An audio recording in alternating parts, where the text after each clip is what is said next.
Hey, everybody. Thanks for coming to Witness Underground podcast. I'm Scott Homan, director of the Witness Underground documentary. And I'm Ryan Sutter, not the director of the Witness Underground documentary. Ryan's our fabulous subject of the film, main story. Real quick, to start off, we have really exciting news. Filmocracyfest is an independent film festival right here in Los Angeles. So if you're here in Los Angeles, come out on Sunday, 12:30 p.m. at Boomtown Brewery. They've invited us, or we submitted and they selected us out of a lot of films. There's a total of 35 films in the festival, and it's an honor and to be a part of it. And it's a really cool festival that caters to indie filmmakers, and they offer a lot of things like they help get distribution, they help with a place for the film to land. So it's pretty exciting, and we'd love to have you out there. And we have a few things, just real quick, some swag. Got these guitar picks made custom with Nuclear Gopher's logo on the back, and the Witness Underground poster art that you see in the background, which I've modified. Anyway, those are fun. And limited edition, one time only t-shirts. So I'm going to bring the rest of the stock from we made for the Minneapolis screening. That was just in Minneapolis, and Ryan was there, and everyone from the film was there. So there's red, there's white, and everyone seems to love this one. There's a bunch of these Nuclear Gopher logo, and then like the film festival tour t-shirt, which is fun. And then we also have some limited mint ones, which are white ink on mint, which is fun. And actually, you know what I like about that one, Scott? What's that? That matches my new Jazzmaster. Oh yeah? What does your Jazzmaster look like? I'll show you since you asked. Oh, and I've got a bunch of these flyers left. So if you come to the festival, there's some stuff to have for free, and then there's the picks, and then the t-shirts you can purchase if you want. And it all supports Witness Underground and XW coming out series. And I have news on the series as well, which I forgot to write on my list for today, but I'll talk about that. We have a new episode that is, we're doing a new podcast with, but we're also going to have a new episode for that. Oh my God. It matches. Wow. Yeah. Let's see. This is to go with that t-shirt. Very cool. Yeah. Color's not perfect, but it's pretty damn beautiful guitar you got there. It's a gorgeous guitar. I love it very much. Very cool. What are you gonna play that for? Is that for your personal use, for tracking, for your band? All the above. Cool. We're as you know, for the show for Sound Unseen, we put together a live set, learned a bunch of my songs from back in the Nuclear Gopher days and some newer ones. And unfortunately, due to COVID, we were unable to perform them, but we are tracking them. So we're working on a record. Wow. Cool. Yep. And I'm pretty sure that Jazzy will find its way onto that record. Nice. It's the year of the guitars for you. Is that a bass or guitar? That's a guitar. Yeah. So you have acoustic and electric this year. Oh, more than that. I have a lot of guitars, Scott. I've got within 10 feet of me right now, there's over 12 guitars. Wow.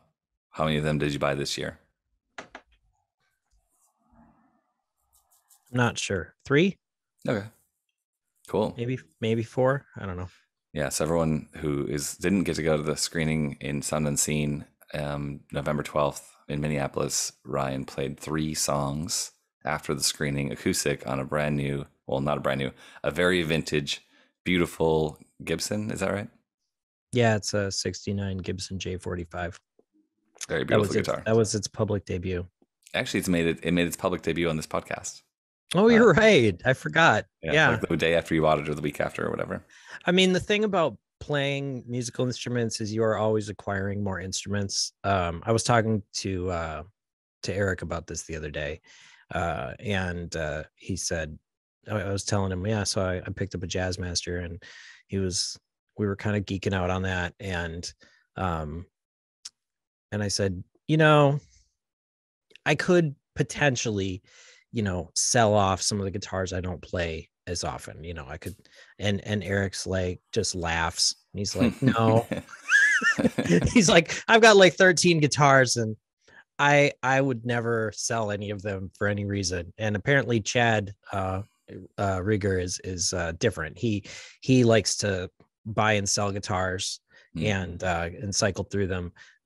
One of my guitars is a SG that I traded my Les Paul over to Chad for, and I was afraid he sold that, but from what Eric said, he didn't. He loves it, so we're both still happy. Yeah, Chad has a Jazzmaster too, doesn't he?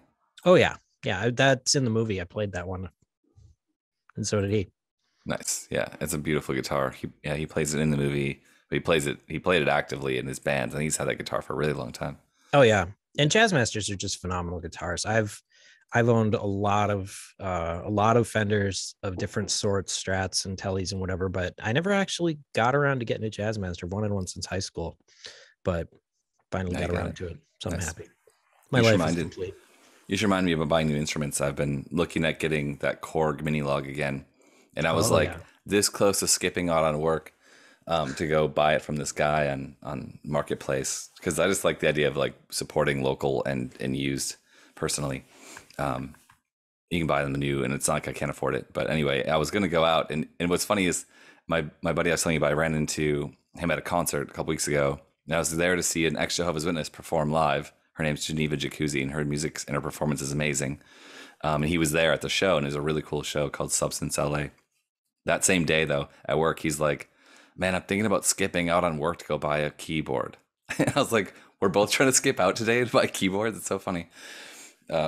Neither was it the same keyboard? No, it was a different one. He plays piano, so he wanted like a weighted key digital piano. But I ended up like doing a little bit more searching, and I found these a guy who has Korg Volca family. It's like yeah. So he had like, it's like these little units that are like this big. It's like a Volca FM, Volca drum, Volca bass, and Volca keys, I think. And those are the ones that have the little microphone like attached to them, right? Like that. I think so. Yeah. So there's some guy put all four of these into a hand-built wooden case with like a mixer in the back and a set of speakers, so you can actually take it to friends' houses and jam and have like an instrument to play. That's an all-in-one, no DAW needed, which got me really excited. And I was talking to another friend at work who makes music and produces, and he's like, for what you want to do, I think this Volca thing's way cooler and way more up your alley than the keyboard. If you don't play keyboard, like you don't really need a full key focused synth. You need you want all the things. You want the beats and all make the crazy sounds. So I was thinking about just getting those as toys and playing around with it. Well, it's a little bit pricey for a toy, but I've got one of the Korg monologues. Yeah. And the same thing as a monologue, just like one voice. It's not polyphonic. Right. It's not polyphonic, and it's shrunk a little bit. It's a really sweet little thing, and we were using that. We are using that for our version of My Adventure Flowerland that we're recording. And so the arpeggiator on the original My Adventure Flowerland, I brought in the monologue and said, hey, Eric, can you program this to do the My Adventure Flowerland thing? He brought it home, had it for like a week, comes back to practice the next week, and he's like, you're never getting that monologue back. I love that way too much. I'm like, Eric, I didn't say you get to keep it forever. He's like, I didn't say I will never give it back, but I just might not have it. I mean, yeah, they sound amazing. They're so cool. Oh, they're so much fun. The Korg made all these little bitty tiny baby synths that are like, don't have real keys. They just have like a little strip that you can play, and they've got little teeny tiny little knobs. And I've got a couple of those too, and they're just like these little pocket Korg synths, and they're so much fun. There's just if you ever run across any of those, if you're ever anywhere, you just see like this little synth that's like literally you could go in your pocket kind of thing, and you just play it like a stylophone.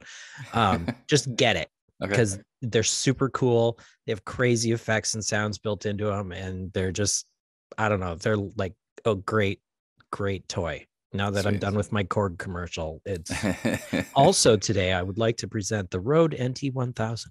The microphone. Yes.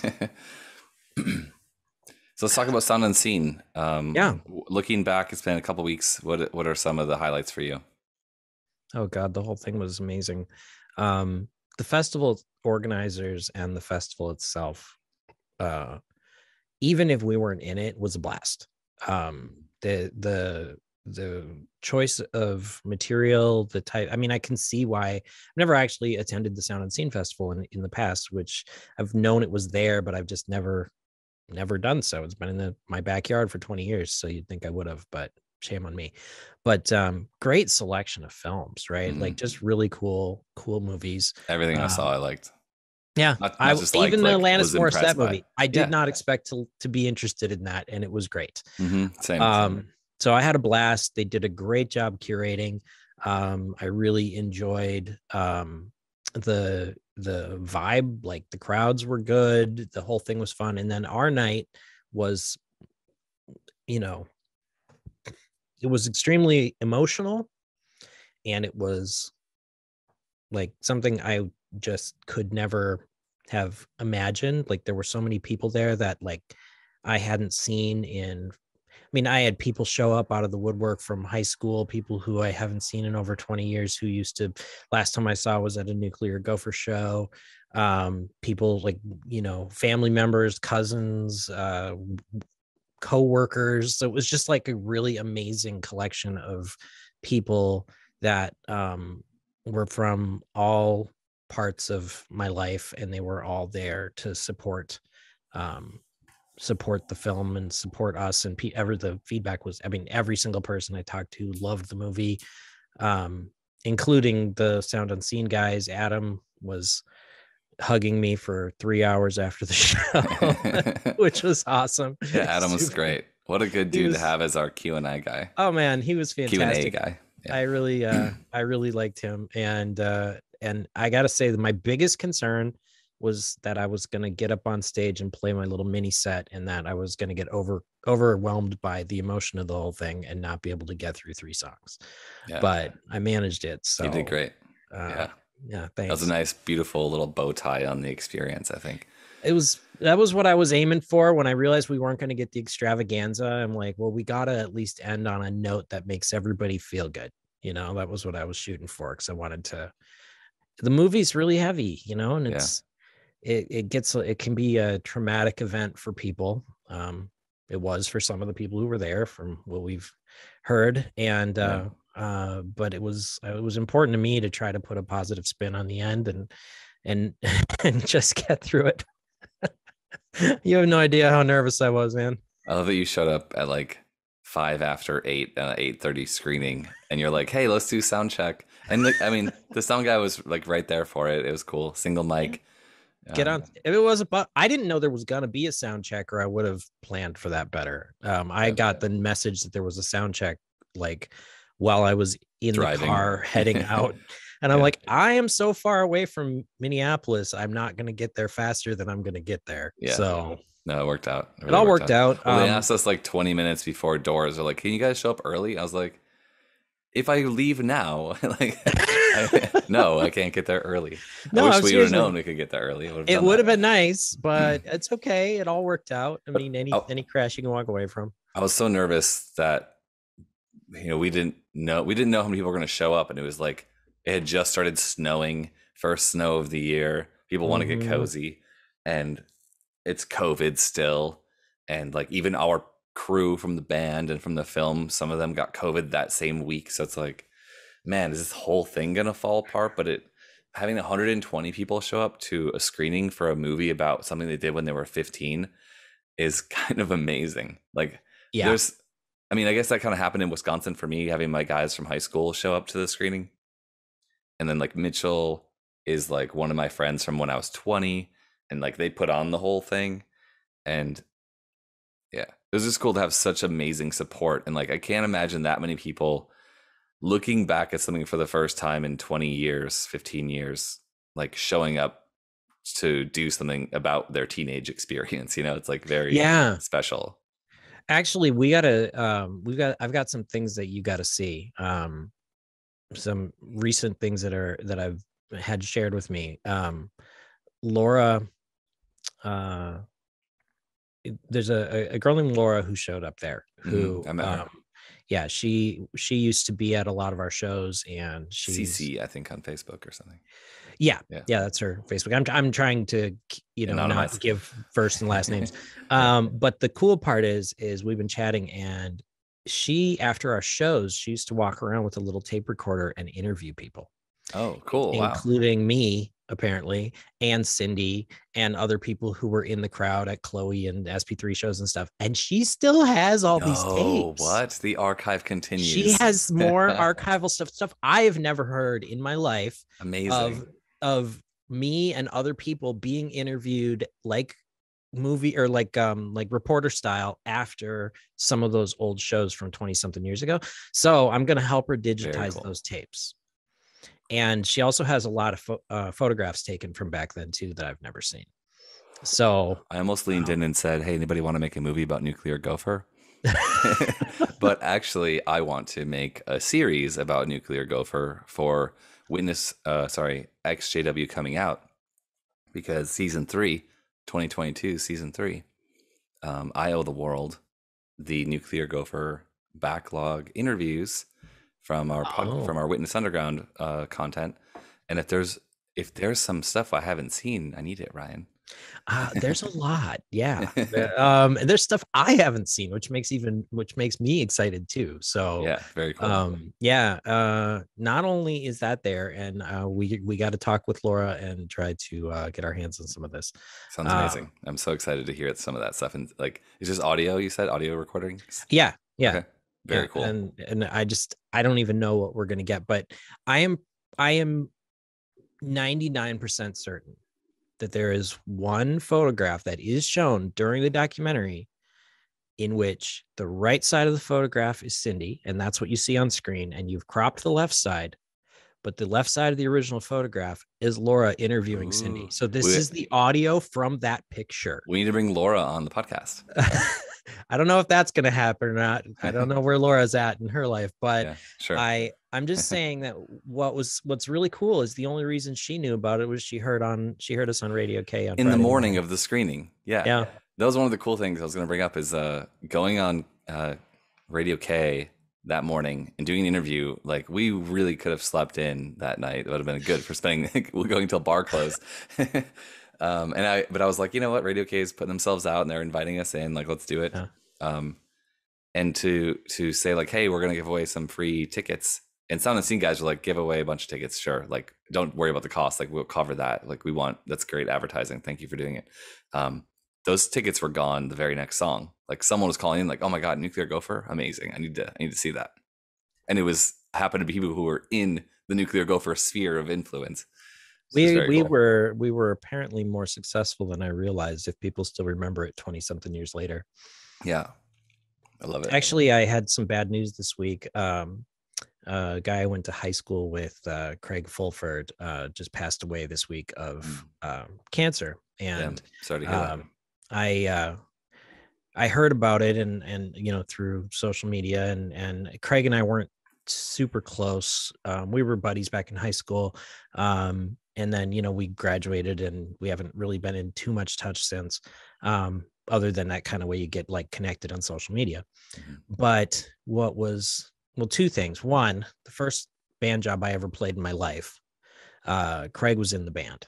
Oh, you talked about that in the film, actually. Yeah, we played across the street McDonald's crew party down the street from my dad's house. That's right. Yeah. And we combined this band from school, and we combined the Lavone, and we formed this one-time only band called Ebony Fish. And Craig was in Ebony Fish. He was one of the guys. Wow. And so it was kind of amazing. I was talking to one of the other guys who had been in that, who had been there that night, like our first show. And he's the one who posted online about Craig dying, and they were still in touch. And he said that he had seen Craig a week before he died, and that they were talking about me and Rhett and playing that show and how much fun that was. That's amazing. And it was just, what it illustrated to me is how, like, those things that you do are like memories that there's something everybody holds on to as like super, like, and just kind of priceless. But it was like shocking to me. It was like, you guys remember that? You remember playing the McDonald's crew party? And they were like, yeah, that was awesome. And it just, I don't know. It just, it just makes me think. I get a little emotional sometimes thinking about kind of just like how important all of that stuff has been, and to Yeah. me and to everybody else. And then so that was a little bit bummer news there, but yeah, I just Craig was he was there the first time I ever got on stage. So Yeah. Very cool. Very cool that he had that conversation. it's nice to know you're kind of still in people's hearts because you made music together. You Yeah. know, that's a cool thing. That's one of my Yeah. favorite things about all of this. Mm-hmm. Like, I think it kind of, you know, You I forge don't know anything else really, like it. really special bonds when you make music together. Yeah. Yeah. It's different. Mm-hmm. And then anything else I know of, I mean, I'm sure there's plenty of things people do that create similar bonds, but for me, this is the thing. One other cool thing that happened for Sound Unseen was inviting people out to Bar 19, the gay bar down the street. And well, they were like, the bar owners, managers were like stoked to have like a crowd of people ask if we can fill the place with a bunch of hetero people or mixed crowd, I guess. But then to just like how many people actually showed up and like were there for hours and just like ready to hang and relax and kick it was really cool. There must have been maybe not quite half the crowd, maybe like 40% of the 120 people. That's a big chunk of people. It's like 50 people showed up and packed that place. It was amazing. And they were all, it was super fun. That was a Yeah, blast. Like, I loved it. everybody was super nice. And I don't know. That was a lot of fun. I don't know what time I left, but I know it wasn't early. Even the Kennedy family showing up was cool. Like having them, um, like the kids, like they were little kids, like 7 and like 6 or 5 when I was going to meetings with them, and they're like in their 20s and in college or after college already. Mm. And it was just like cool to like reminisce with them and hang. It was a good It time. was a blast. It was a Yeah. blast. And then, yeah, I mean, I think every night during the entire festival, I was up till at least 4. Yeah, me too. We were there. I was with you most of the time. But Yeah. wow, what an exhausting but rewarding and fun week that was. Oh yeah, because I Across the Ubered board. home at 7:30 a couple of those mornings. Yeah. And Shout out to you guys got Chad me and asleep with put a drink in my hand, or either asleep with a drink in my hand at 5 there's o'clock in the morning. a couple really funny photos. just you just like chilling with like still holding the drink. I didn't spill my drink, you You know, did it. Yeah, so you're a pro. good for me. Yeah. But shout out to Mitchell and Joanna and Chad for like and James for putting us up and putting up with us as well.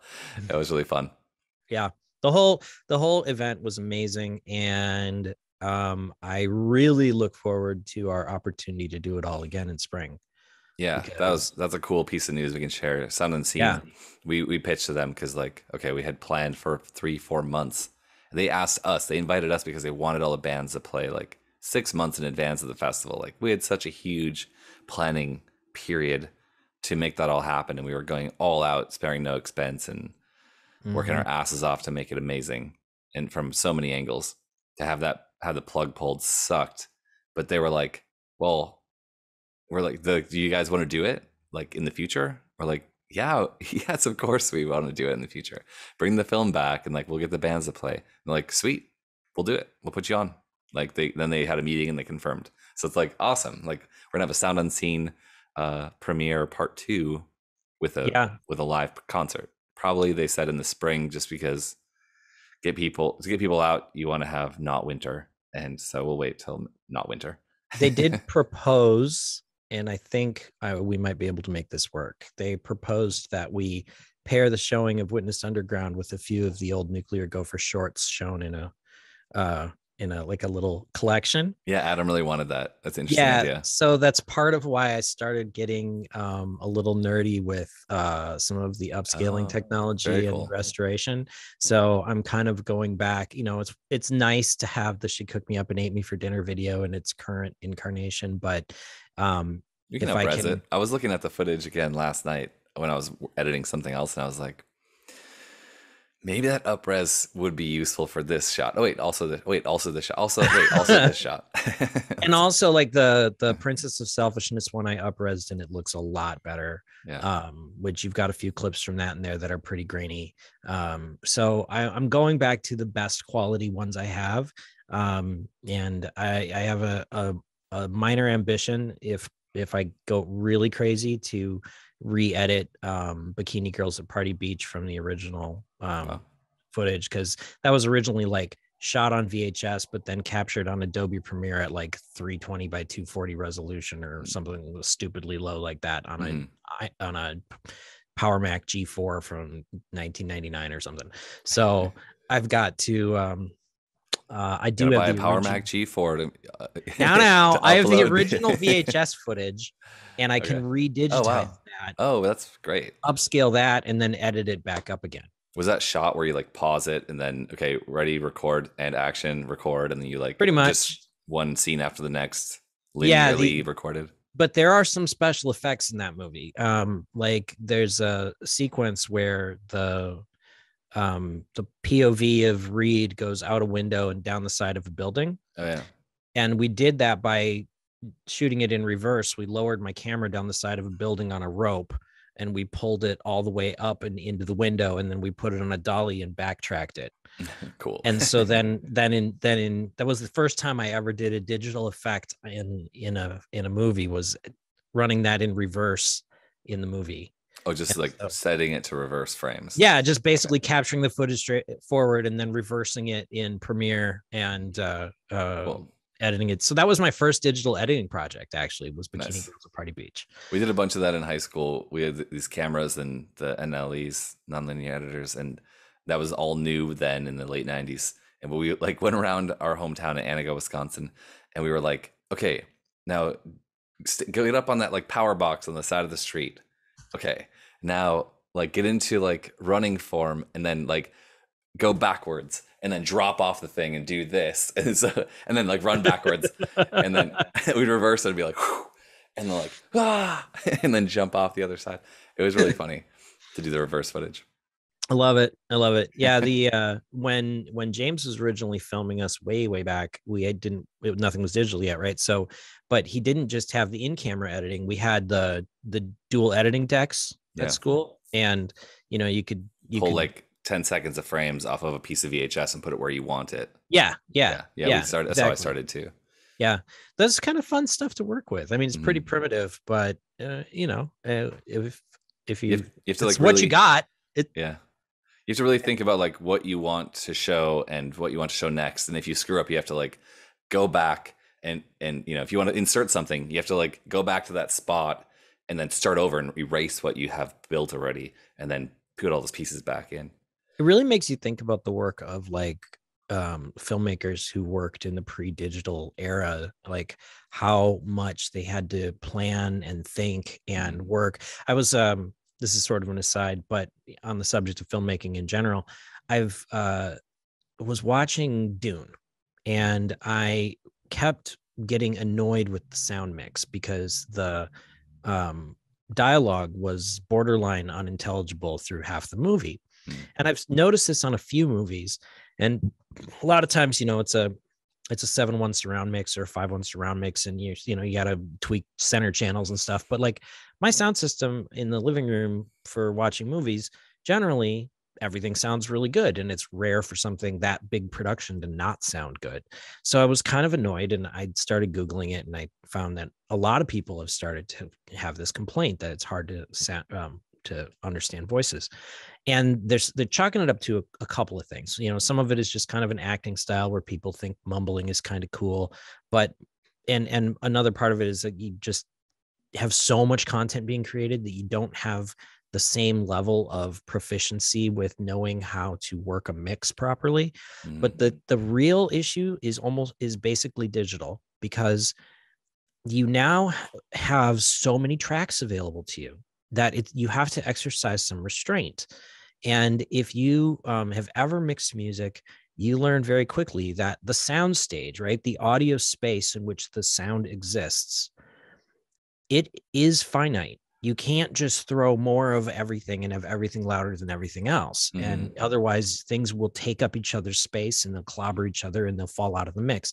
And when you're doing music mixes where you're dealing with just stereo, it's a good idea to always try switching it over to mono and listening to it and make sure you can still hear the important bits like the lead vocal or the guitar, the drums, because people tend to hear music even stereo music from a distance in a mono setting. Like they'll hear from a little pillar for sound or from a speaker in the ceiling.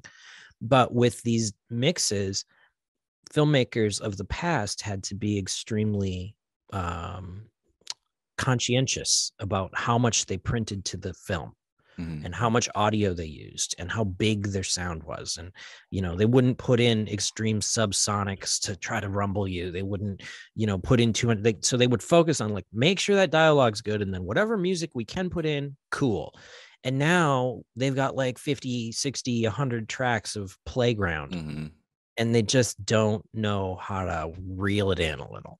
And it was nice to see that being pointed out. It kind of reminded me of like the volume wars in the music world, where like people were like, hey, compression sounds cool, brick wall limiters are cool, we can make every single CD spend all of its time at the top, and we won't worry about whether we're fatiguing the listener because we want to be as loud as the commercials. And then all the music sounded the same and nobody quite knew why.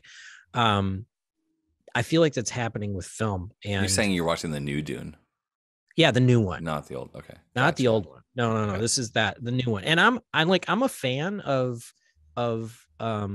Dune. I'm a fan of the guy who directed the film, whose name is escaping me at the moment. I know he made the Blade Runner 2049, which I also liked. Yeah. Mm-hmm.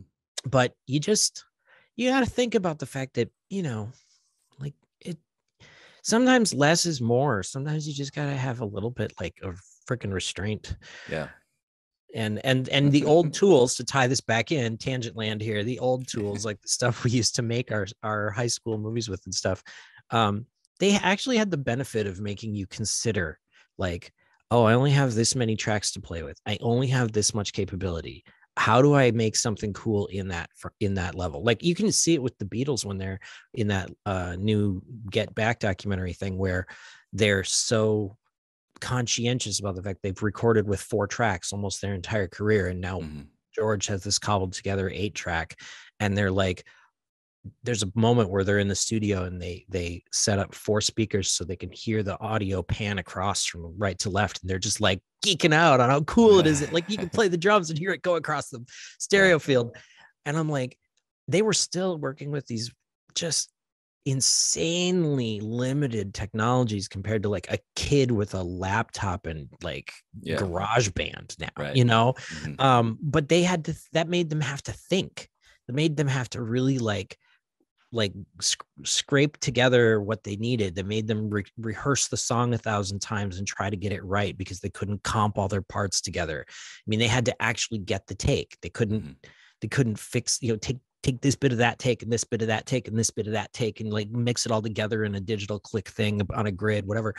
Like if Ringo wanted his snare drum to sound better, he put a friggin' tea towel over it, It's just, I think I really like, and I'm not saying that the new tech isn't awesome. It's great. You wouldn't have a movie out in the world right now if you didn't have digital editing and this technology, and the optics of it are beautiful.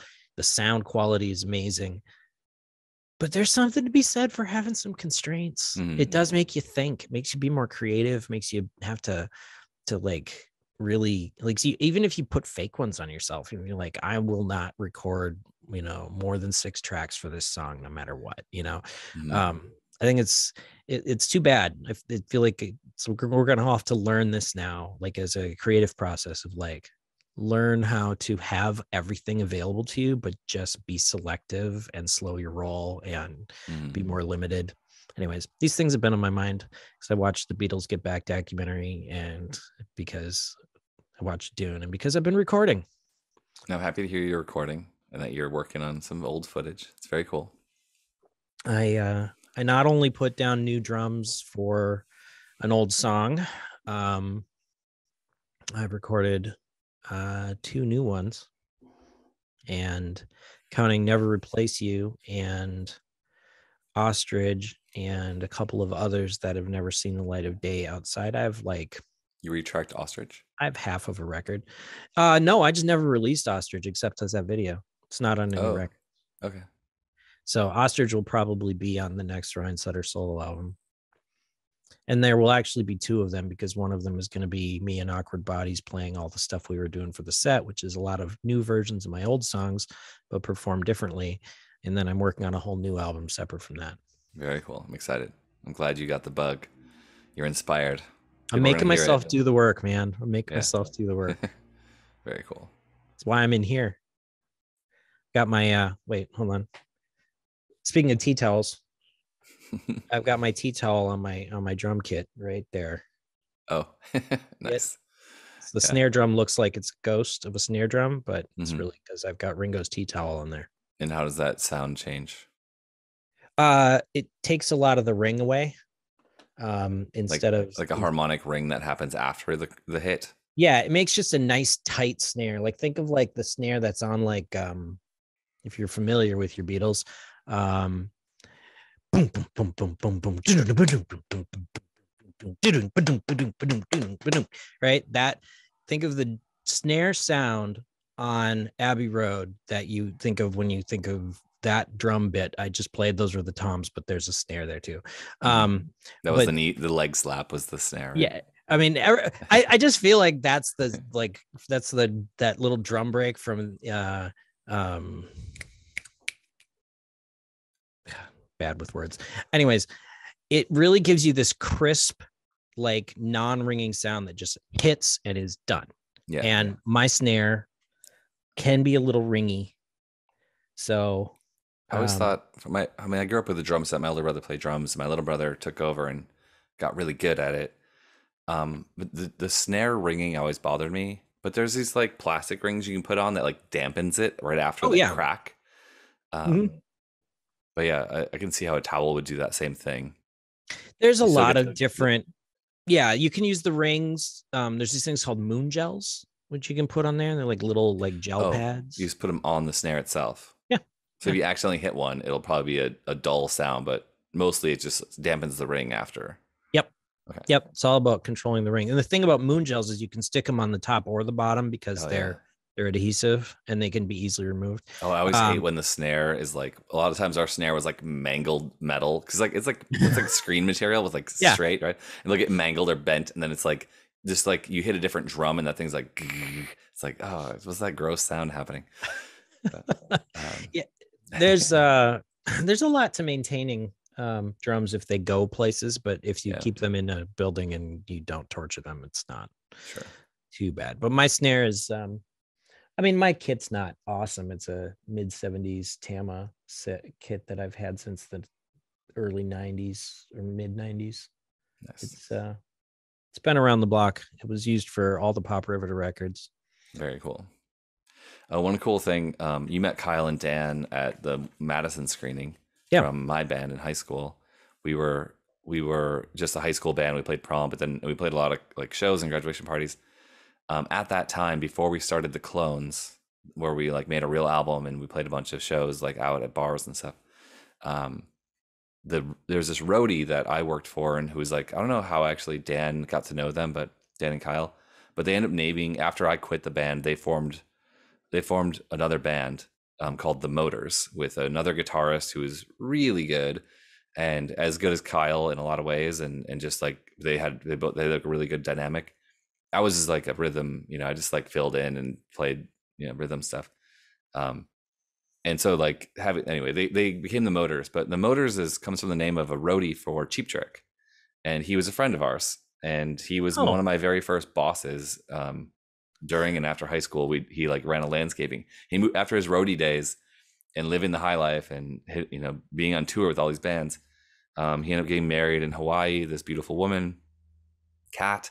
And they actually gave me an organ that shows up on my album. I have this like analog tube organ that's in my first album from my music that came after the Clones. Anyway, the Motor is his nickname. I don't even know if I ever knew his real name, but he had been given Bun E's from the drummer from Cheap Trick's drum set, and he ended up giving that to Kyle or Dan or letting us borrow it. And there's some graduation party we did for one of Dan's cousins that lived, Ryan, I won't give his name, I guess, but Ryan from high school. We'd play his graduation party. My little brother sat in on drums for that show. And the bass drum was like, it was like 3 feet tall. And my brother was a little short for his age when he was like 14, but he played really well at that age, 15 maybe. And you couldn't see him for the whole show. There's like some old like photos, and it's just like there's like hands and sticks, and it's just like he's like Oh, that's coming up. hilarious. That's But it's awesome. yeah, a little fun. You should make some more music, man. I know. I've got it in me. I think I just need the toys. I've what's interesting to me is like I play guitar forever, and like I still sit down once in a while and I pick up and I like when we were talking about the lighting direction for Cindy for Mhm. Puff Puff, and I was writing up the document for Dan Hutting when we were like trying to curate the lighting scenes for each song. Um, I was listening to everyone's song and taking notes, and like this feels like this mood to me, and like giving like emotive language for our lighting person. And then I got to Puff Puff, and I was like, wait, I need this song so cool, and like her guitar is often very simple but very powerful. And I Mhm. just sat down and I learned like all of Puff Puff's songs that were on the album. Oh, Like nice. back like Nice. the whole album, I just like sat and like I was like, oh, this one's fun. And I just like played along. I started singing along. It's like it's so fun to just be able to do that. Oh my God. You know what? You just gave me an idea. Yeah. We should put the chords and lyrics out so people For can what? learn our songs. For your songs? For all the songs, for Chloe, for Puff Puff, Yeah. for Are they not out uh, somewhere? Yeah, we should. no, I Oh, don't think cool. that. Like I liner mean, notes online. Good idea. I've never seen like it, if you go to like oh, what's the site, the Guitar Tabs site. There were so Let's, many back in the day. if I go to ultimateguitar.com and I search for, let's see, Chloe. Nope, Yeah, you're right. nothing. Yeah, we Yeah, should put them out. That's fun. it'd be fun. Just like Yeah. put that stuff out there, because I mean, I'm getting the reports from the orchard, and people are definite. There's a definite uptick in people listening to Nuclear Gopher music. Very cool. Like there's been quite a it's we've gotten into somebody's regular rotation, because we're Yeah, yeah. definitely seeing more plays than we were seeing before. One of not the director of the Portland Film Festival, Mhm. Diane. I can't remember what her role was exactly, but she was like interacting with all the filmmakers and just a really cool person.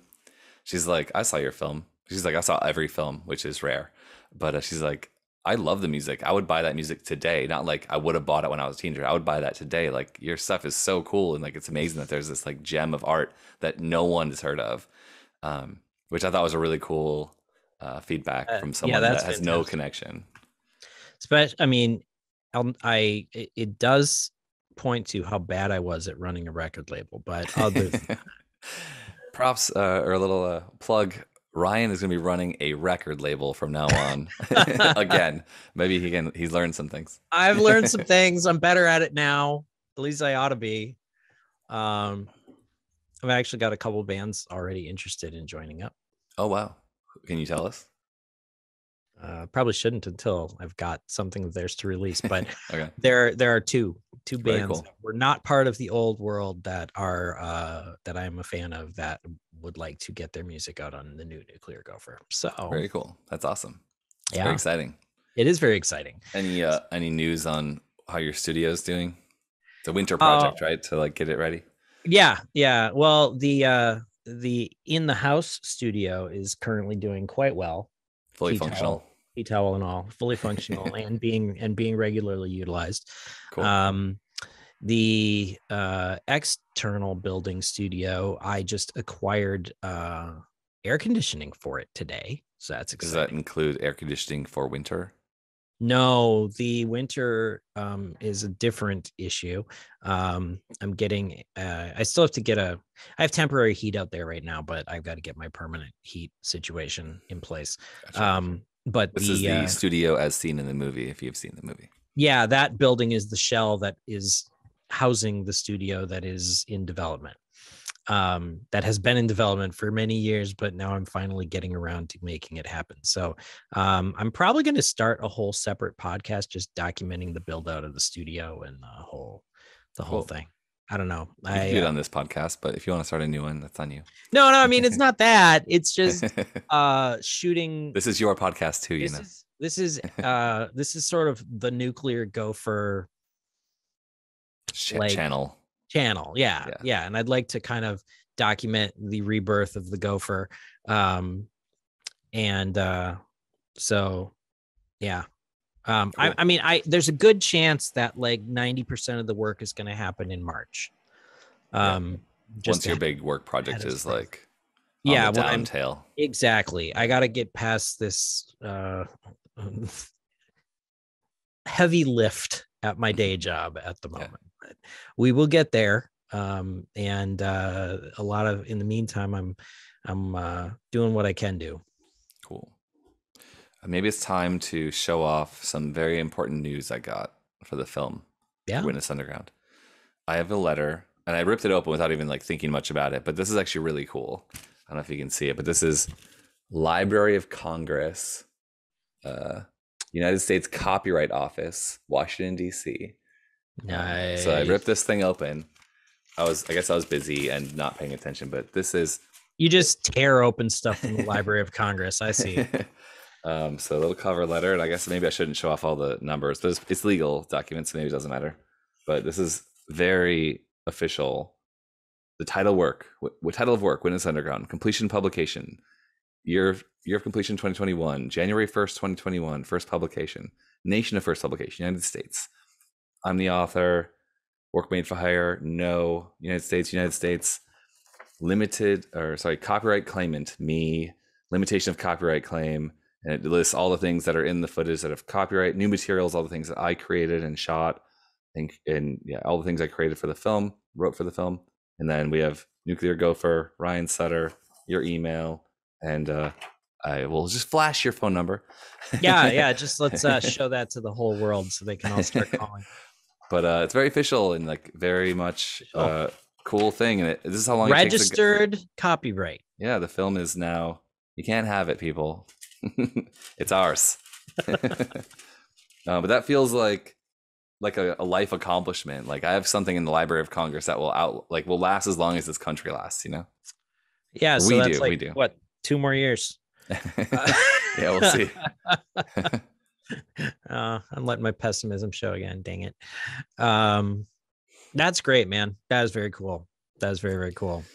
It's nice to have that official. And a lot of, for anybody listening, I mean, a lot of the Nuclear Gopher material, like all of the original mixes, all of the old stuff was all made available under Creative Commons licensing 20 years ago. Like this was something we decided on a long time during the production of it, during the creation of it. Yeah, that released was under Creative Commons. Yeah, because when Creative Commons became a thing, I thought that was a great idea. I thought it would help us get more listeners. I thought it would be best if we made sure that all of our material was freely shareable as long as it was attributed back to us.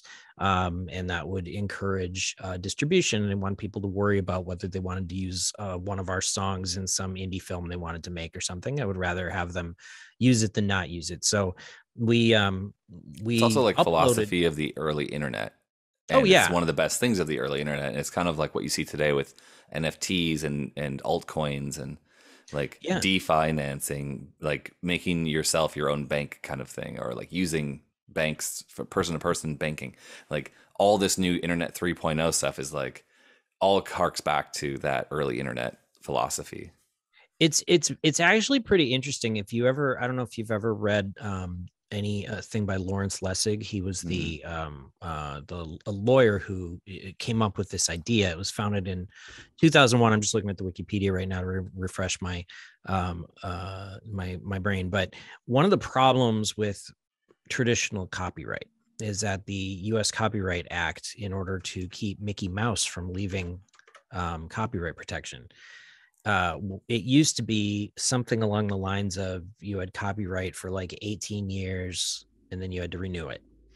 And Disney lobbied hard to get that basically extended to where it's something like 95 years after the death of the creator or some insane thing like that. Wow. So it used to be that almost everything went into the public domain unless you renewed your copyright. But after 1927 or 28, whenever Steamboat Willie came out and Mickey Mouse became a thing, everything after that, nothing goes into the public domain.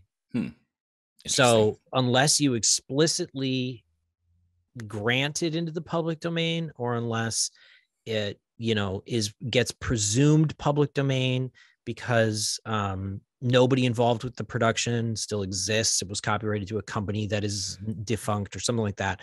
So archive.org and the Internet Archive and Lawrence Lessig, these are different sort of approaches to that problem, saying, look, it's great to have a rich pool of reusable content for remix culture, for independent filmmaking, for whatever, right? And if people are no longer monetizing their content, or if they are monetizing it, but they would prefer to grant usage to other people, that was what the Creative Commons concept was. So I was very interested in that idea because I felt like that was a healthier way for people to be able to have the opportunity to protect their copyright, monetize their work while it had value, and then when it was no longer of commercial interest to them, to be able to have it naturally lapse, or if they wish to renew it and maintain their commercial interest in it, for them to have to take a small step to do so. Mm-hmm. I think that's a great idea, but considering that it doesn't really work that way, the Creative Commons was Lawrence Lessig's approach to try to give that copy left, basically say you can declare your work reusable. So anyways, long story short is people often ask me, where can I listen to Nuclear Gopher stuff? And the answer is pretty much all of it is on archives.org under Creative Commons. That it's not all of it, but that's just through negligence on my part, and I'm going to keep trying to upload more. And as far as I'm concerned, that will always be there because archive.org is a permanent store. We will remix, remaster, reissue things that will be new mixes that are new copyrights, right? And we'll probably still put those under Creative Commons, but I just want to, all the stuff that's out there right now, all those old records, they're going to be there free for you to listen to forever, which is pretty cool. Yeah, it's very cool. And it was cool we did this little, you and I did this little thing with Victims and Villains. Shout out to Josh at Victims and Villains. They had a private screening for their small community, and a bunch of people popped on for that. And then a lot of people in that asked for where we can listen to Nuclear Gopher music, which we can send them to a website, which is which one is it? I can't remember. .com or .org? .org. NuclearGopher.org has a lot of music, but not all of it. But no, I mean, it's all of it isn't online. Nuclear Gopher Vault. Let's see. NGP Vault on Bandcamp. I think it's ngpvault.bandcamp.com. Is it all the same stuff that's on the website? We can play it. I am not sure if it's all the same, but the cool part about the stuff on NGP Vault is you can literally download lossless flat copies. Cool. You can just get it. All the records that are there, and I'm going to keep adding records to it. I'll always try to put the records there and on archive.org. And like I said, they're not going to be for sale, but they will be available. And I'm good with, like, I don't really see the need to monetize records from 20 years ago, especially since the people involved in making many of them are people that won't talk to me anymore, and all I'm really doing is just helping their stuff stay alive under the terms that we agreed to 20 years ago. Right. So the music will be there. It won't go away. Reminds me, people think it's cool. That's great. But the reissue stuff, I might take in a different direction. Like I'm probably going to be really moving towards creating a new Lavone collection. I feel like that would be high value. And that'll be all remasters and remixes and everythings of Lavone stuff. So it reminds me of that sample that you put together for our Manhattan premiere. That had 5 songs on it. You put that up online that same month, I think, or that same week. Yeah. I couldn't find it. Do you remember where that's at? Maybe we can put that in the notes. Then it's a cool little sampler of the Nuclear Gopher music that you can download or at least listen to online. Yeah, let me think. You don't have to do it now. No, but I'm pretty sure I'm just verifying that I'm right before I say it out loud. Yeah, go to witnessunderground.bandcamp.com. Witness Underground, that checks out. Okay. witnessunderground.bandcamp.com. Very cool. Yeah, go check it out, people. A lot of music to listen to. Yep, it's got Ghost Army, High TV, Lavone, Chloe, me. Very So cool. Yeah, it's a yeah, great little mix, little sampler. It's like the fun studio little. sampler. Or what they do back in the '90s? It would be I listened to a lot of Punkorama CDs and also the Fat Wreck Chord stuff from the skate punk world in SoCal. Oh, people would do mixtapes and mix Yeah, CDs, and they would do label samplers. Like those are I big. Like love label samplers. yeah, like here's all the Like, cool shit on Sub Pop, you know. And like yeah, this season or this year, check it out. yeah, I And it's miss like that. $5-6, and you get like 30 songs or 20 songs or something. Yeah, I'll tell you, I would still happily subscribe to something that mailed me a tape or a CD. Yeah, I would too. I would too. It's a great idea. Actually, just want to throw a little thing out. There's a local band called Warcake, and they have an album called Puce, and they just released it. And um, Awkward Bodies, we keep meaning to do a show again someday, and if we do, it might be with Warcake because Valerie from Warcake has asked. However, point being, I wanted to support Warcake, and I checked out their Bandcamp, and they were offering to buy the digital for like $7 or name your price. But for $12, you could get the cassette, the limited edition cassette. So that's what I ordered. Cool. So I just purchased my first cassette of new music in I don't even know 20 years. And I'm really looking forward to it getting in the mail, and I'm going to take my old Walkman and I'm going to spin me some Warcake. Nice. That sounds awesome. Yeah. It's very nostalgic. Yeah, but I just like that new bands are doing this, right? Like Yeah. it's like, hey, it's fun. It's fun. Music should be fun. So Yeah. cassettes. All right. I'm down for that. Can't remember the last time I bought a cassette. Just one popped into my head. One of the early ones I bought was a new Reggie and the Full Effect at Kmart in like 1996.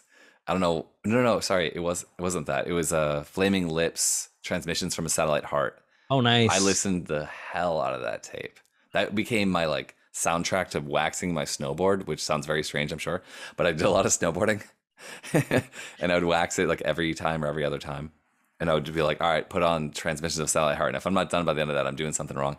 I totally get it. It became this like this vibe for that moment in life, that task. I can remember several different cassettes that were like the vibe for a particular thing.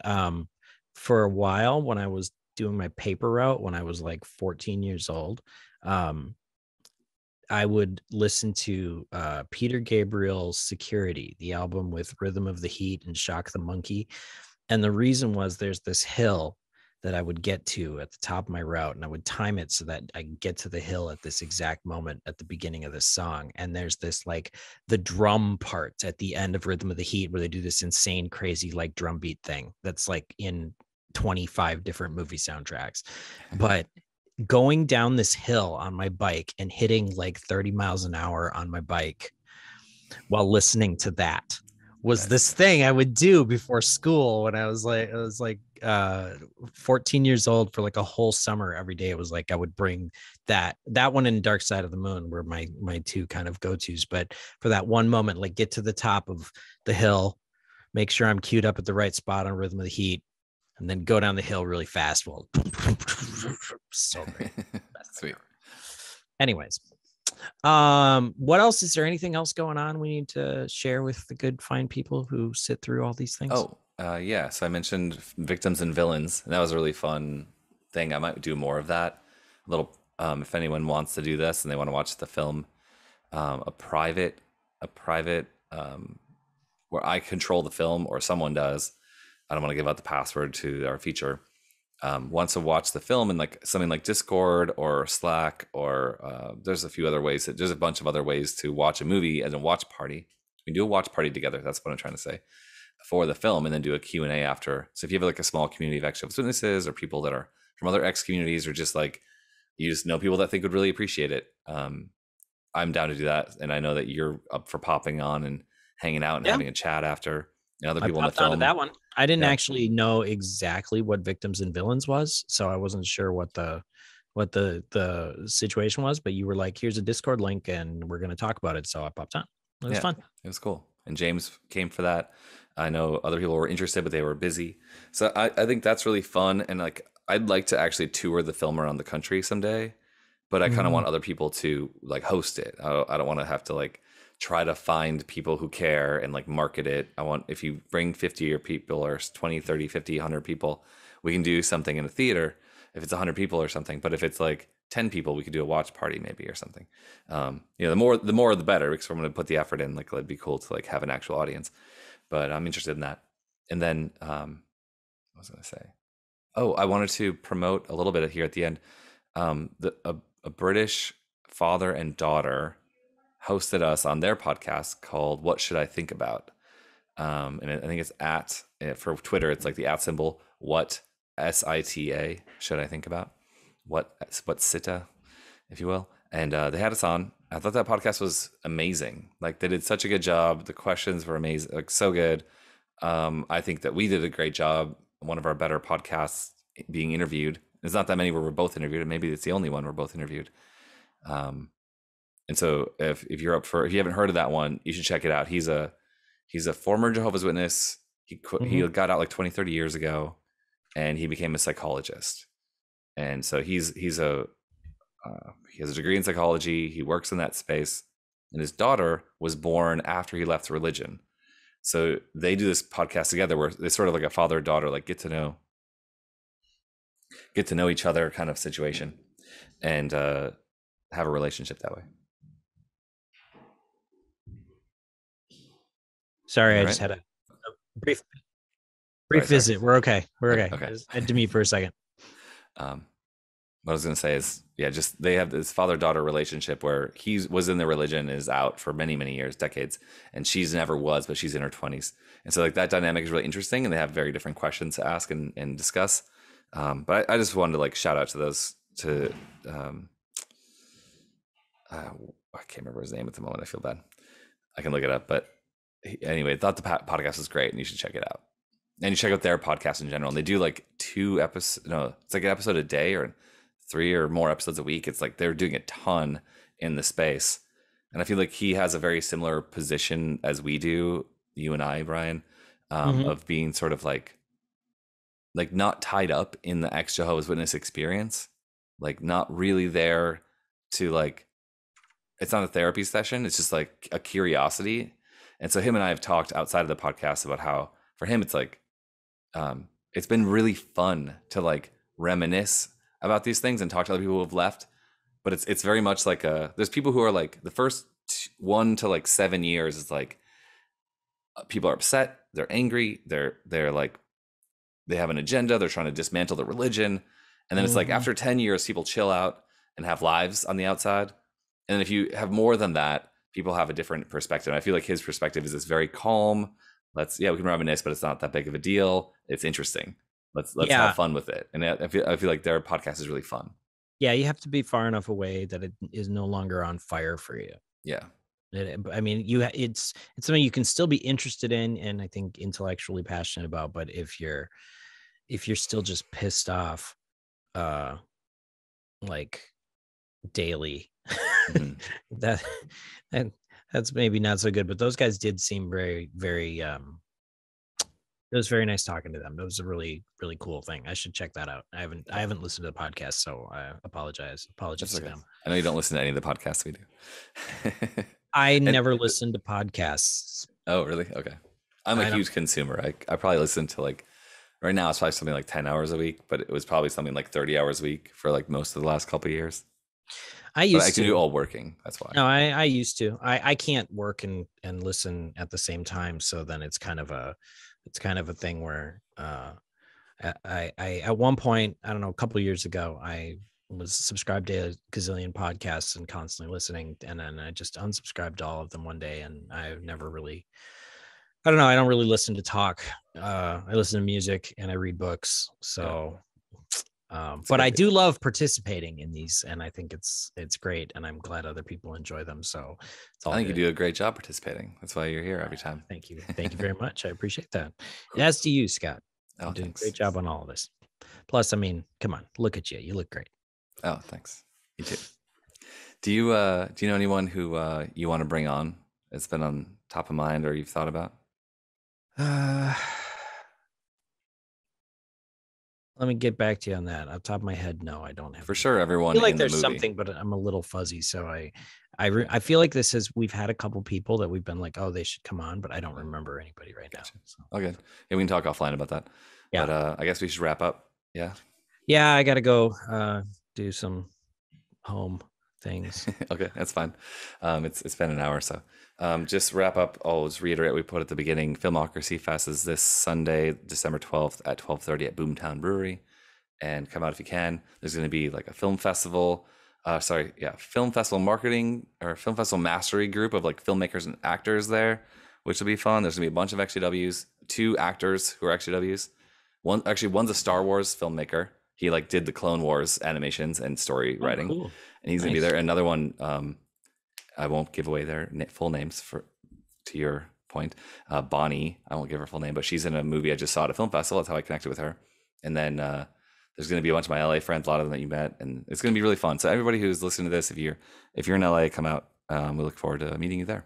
Thanks. I am bummed that I cannot make it out there. I did give it the old college try, but work is not going to allow me to have been there for more than a couple hours. So Yeah. didn't feel like it was probably worth it. But have a good time, man, and Thanks. feel free to FaceTime me in on something or something. Like if you're Interesting. having a particularly fun time and you're like Okay. late Sunday night or the thing, you put me on screen and I'll Okay. drink with you or something. I'll pass you around on the little rectangle. Perfect. All right. Thanks, Ryan. I'll talk All to right. you next time. Talk to you later. See Yep. ya. Bye.